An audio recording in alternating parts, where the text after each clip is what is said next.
Quebec's political leaders are on a blitz, crisscrossing the province on the eve of an election. If the polls are right, the separatists gambled and lost. And as Vashi Capellos reports, the Liberals may be poised for power, and Quebec, a change in the political landscape.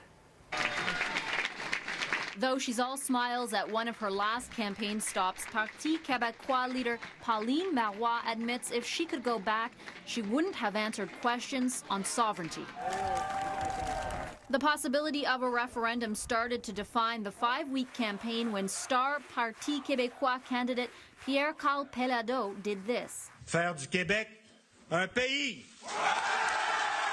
Make Quebec a country, he said. Political analyst Nelson Wiseman says it was the election's turning point. They thought they had a great coup by bringing in this businessman, but they didn't anticipate what he was going to say. I'd say that's quite a big error. So big that since then, support for Marois and her party has collapsed. One poll shows the Liberals, led by Philippe Couillard, ahead of the Parti Québécois by nearly 10%, and the Coalition Avenir Québec not far behind. This Liberal supporter says much of his vote tomorrow will be decided on the question of separatism. This is the best country, the best province in Canada, is the best place to live.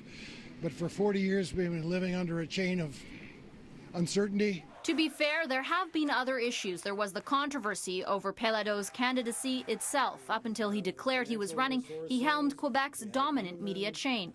And then the debate over the Charter of Values, a law that would bar civil servants from wearing religious symbols. People are more divided than ever. To me, it's the worst thing to bring in a society. A late surge by the Coalition Avenir Québec means there are at least 20 ridings considered too close to call. But the election itself may not be. Wiseman says it's unlikely the Liberals will lose. Now, of course, miracles can happen. I'm wrong 70% of the time. But I don't think I'll be wrong this time. For Quebecers, voter fatigue has set in.